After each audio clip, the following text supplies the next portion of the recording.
Let's talk about remote working. This is something that I've been doing since way back in 2011, some point in that year. Haven't really talked about it much in this channel, and something happened to me on Monday that really highlighted the benefits of being a remote developer. So we're going to talk about that in just a second, but before I do, I just want to do a quick disclaimer to say that remote working certainly isn't for everyone, and it certainly isn't for every job or situation. I know people who have attempted to do remote working and have just found that they couldn't get on with it. They found that they just needed to go back to the office. So I'm not here to endorse remote working as the only way to work at all. Now, what happened on Monday was I was actually commuting in to see a client. And if you follow me on Instagram or Twitter, you'll know that I have been working in very obscure places before. So I've done work on planes several thousand feet up. I've worked in cars as a passenger or in the back seat as we're driving to places. I've done work on trains, and that's what I was doing when I got onto the train commuting. I would find a table on the train, sit down and do some coding, do some work. And I can probably get a good hour's worth of work before I go and see a particular client. Now, that's what I was doing. On the Monday, I sat down, found a table, did some work, and the train started chugging on. We got past a couple of stations, and then across the tannoy came the announcement that on that evening, or the evening beforehand, I should say, someone or some people decided it would be a great idea to steal the cables between certain stations, which meant that the train had to stop at a certain station, Bristol Parkway, and everyone just got off. Not only on this train, but on other trains as well, because it wasn't just affecting my route, it was affecting other routes as well. Now, if you're in England and you've experienced the British transport, you'll know that certain things will make the whole system basically grind to a halt, and that was one of them. Several hundred people trying to work out what on earth to do now, and what they were doing were they were putting on buses and transport for people to get to different stations, onward stations and so forth. The trouble is that you had several hundred people trying to do the same thing, and what you ended up with is this huge queue which kind of went from the outside of the building of the station where the buses are, all the way into the station, up the stairs, across the bridge, and down back into the platform, which was just insane. And I was looking around and I could see everyone, and they were just sort of on the phone or sending messages to their employers saying, look, I'm trying to get in, but I can't, I'll be in late. And before this, when I heard the announcement, when I was on the train, I sent an email to the clients saying, look, this is the situation I'm in. I can't get back to the office. I'll try as hard as I can, but I don't know when I'm going to be able to get in, because there's several hundred people trying to do the same thing. And I sent a link to the National Rail's page, which talked about the incident.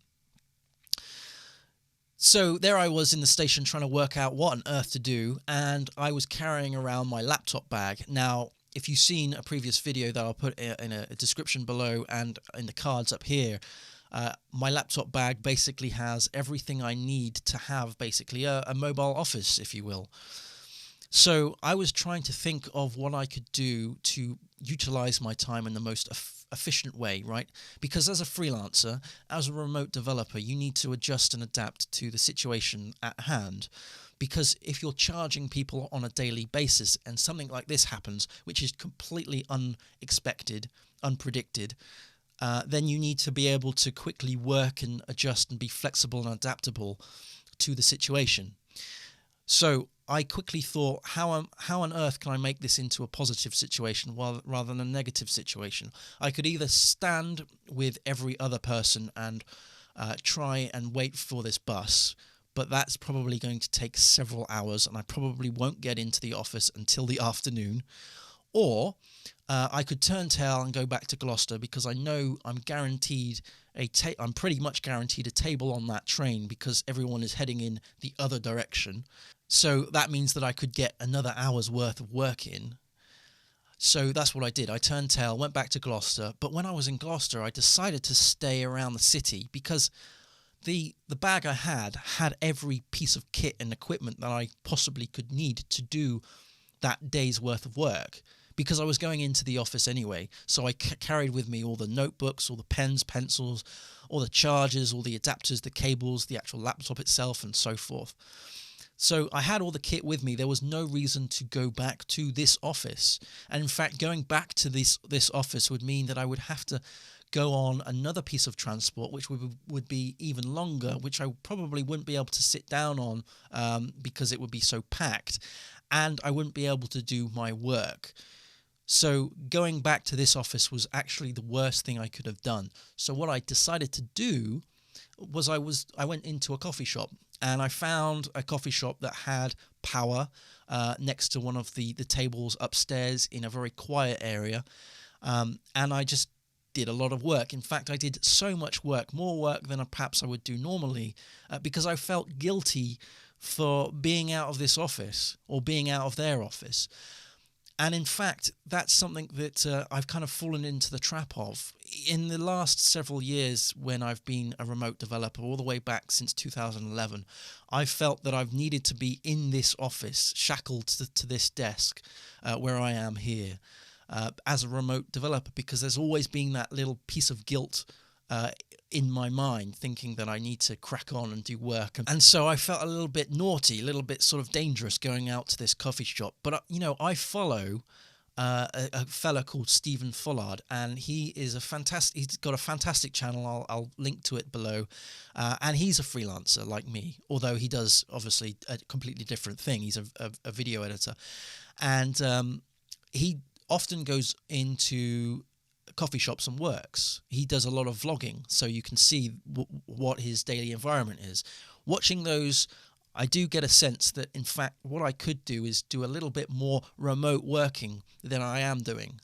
And I could be a little bit more mobile. And I've been carrying this bag on my back every time I go to see these clients commuting. And if something like this happens where I can't get to the client, there is no reason why I can't just work where I am, or work in a coffee shop or somewhere that has a desk. Now, working in coffee shops is a little bit, it's interesting, right? Because there's so many people coming in and out, so it can get a little bit noisy. What I ended up doing was, after a couple of coffees in this one particular coffee shop, I went for a walk, had my lunch, and I decided to go to a library and work, because that was so quiet. It was so nice to be in a very quiet environment, which was a completely different scene to where I would normally work.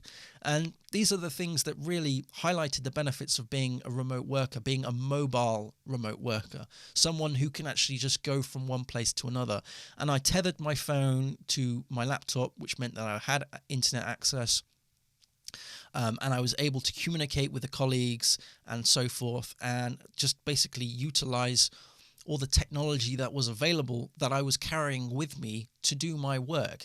I must have got something like between 500 and 1,000 lines of code written that day, and a lot of functionality built on the project that I was doing. It was a very productive day, but I do feel for all the people who were waiting in that queue, knowing that they weren't able to do that, even though they were probably carrying a lot of the tools and equipment with them, the technology with them, that would allow them to do that.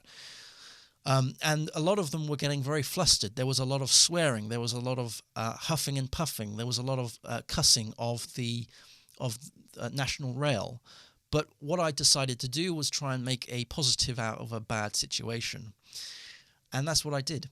And so that's my story of what happened to me on Monday with the travel chaos that people are saying that happened at Bristol Temple Meads. It was only chaotic if you were stuck in that situation.